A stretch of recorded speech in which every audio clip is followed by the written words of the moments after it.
Hello friends, welcome to my channel study points 2.0। आज के इस वीडियो में हम देखने वाले हैं इतिहास के मोस्ट इम्पोर्टेंट टॉपिक ऋग्वैदिक संस्कृति को। तो फ्रेंड्स, ऋग्वैदिक संस्कृति से जितने भी इम्पोर्टेंट क्वेश्चंस बन सकते हैं सभी इस वीडियो में लेके आया हूँ।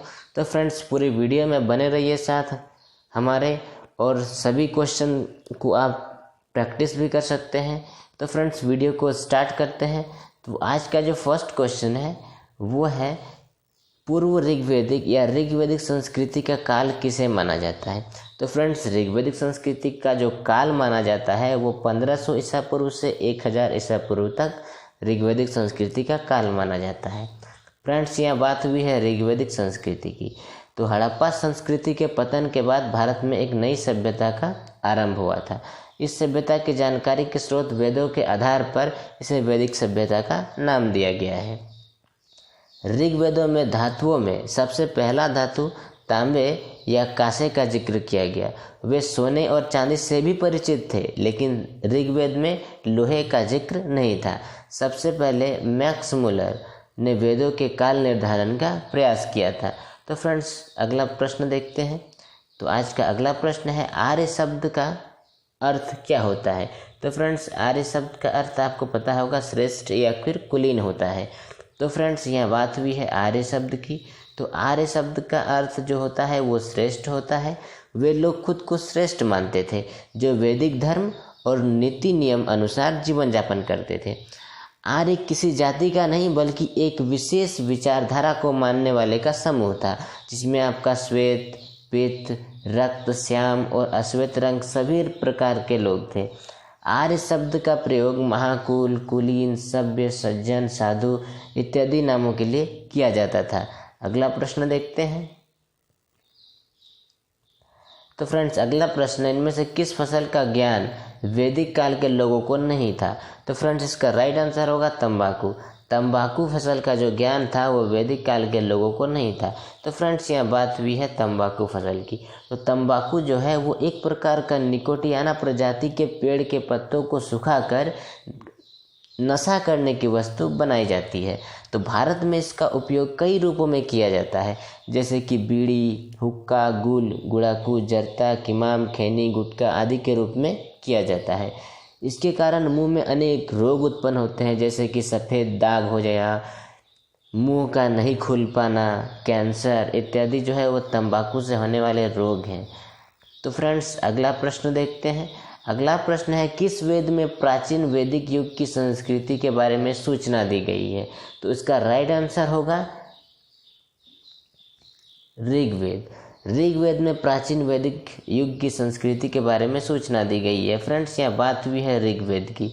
तो ऋग्वेद जो है वो सनातन धर्म अथवा हिंदू धर्म भी सनातन धर्म को कहा जाता है का स्रोत है। इसमें 1028 सूक्त है। इसमें देवताओं की स्तुति भी की गई है। ऋग्वेद में 10 मंडल हैं कुल। इसमें 1028 जो है सूक्त है और 10,580 ऋचाएँ हैं। सबसे प्राचीनतम वेद ऋग्वेद को ही माना जाता है। अगला प्रश्न देखते हैं। निम्नलिखित में से उत्तर वैदिक काल में लिए गए ग्रंथों का सही क्रम कौन सा है। तो इसका राइट आंसर होगा वेद, ब्राह्मण, आरण्यक और उपनिषद। ये जो है इसके सही क्रम है। तो फ्रेंड्स, यहाँ बात हुई है उत्तर वैदिक काल की।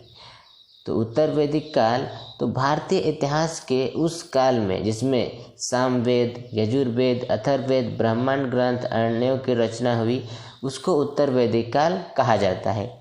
उत्तर वैदिक काल के लोग 4 प्रकार के बर्तनों से परिचित थे। पहला काले और लाल भांड, दूसरा काले रंग के भांड, तीसरा चित्रित और धूसर मृद भांड, चौथा जो है वो है लाल भांड।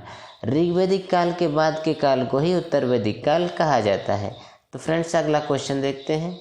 अगला क्वेश्चन है, वेदों की संख्या कितनी है।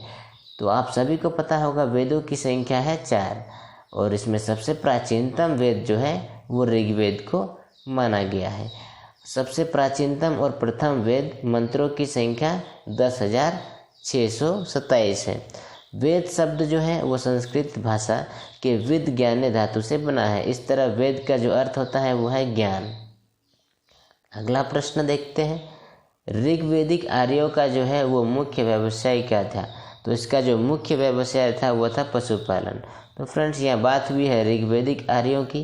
तो ऋग्वेद कालीन का जो समाज था, ऋग्वेद कालीन समाज वो कबीलाई समाज था, समाज पुरुष प्रधान था। ऋग्वेद काल में प्राकृतिक शक्तियों की ही पूजा की जाती थी और कर्मकांडों की प्रमुखता नहीं थी। इस समय में मूर्ति पूजन नहीं होता था ऋग्वेदिक कालीन समाज में, और ना ही मंत्रोच्चार किया जाता था। तो फ्रेंड्स अगला प्रश्न देखते हैं।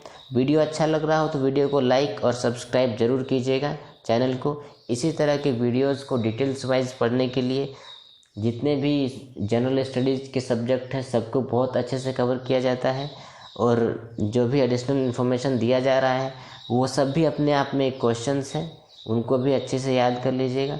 अगला प्रश्न देखते हैं। भारतीय संगीत का आदि ग्रंथ कहा जाता है, तो किसको कहा जाता है? तो इसका राइट आंसर हो जाएगा सामवेद।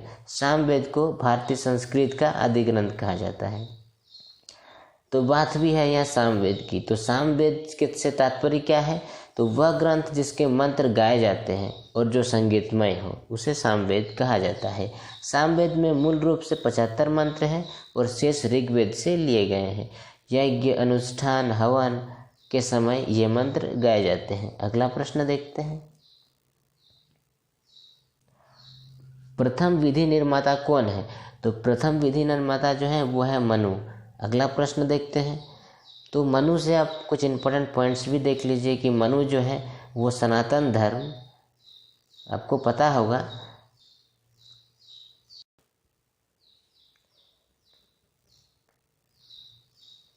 हाँ फ्रेंड, तो हम लोग थे कहाँ पर? मनु।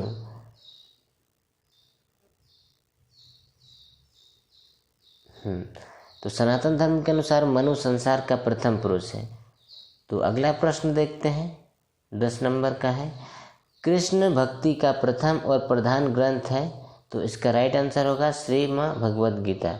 श्रीमद् भगवद गीता जो है वो कृष्ण भक्ति का प्रथम और प्रधान ग्रंथ है। तो फ्रेंड्स अगला प्रश्न देखते हैं। शल्वसूत्र किस विषय से संबंधित पुस्तक है? तो इसका राइट आंसर होगा ज्यामिति। शल्वसूत्र ज्यामिति विषय से संबंधित पुस्तक है। अगला प्रश्न देखते हैं। अस्तो या सद्गमय कहाँ से लिया गया है? तो इसका राइट आंसर होगा ऋग्वेद। अस्तो सद्गमय जो है वो ऋग्वेद से लिया गया है। अगला प्रश्न देखते हैं। आर्य भारत में बाहर से आए, तो वो सर्वप्रथम बसे, तो उसका जो बसने का एरिया था वो था पंजाब। सर्वप्रथम वो पंजाब में बसे थे। अगला प्रश्न देखते हैं। वैशेषिक दर्शन के प्रतिपादक हैं, तो इसका राइट आंसर जो हो जाएगा वो है उलूक कनद। उलूक कनद जो है वो वैशेषिक दर्शन के प्रतिपादक हैं। अगला प्रश्न देखते हैं।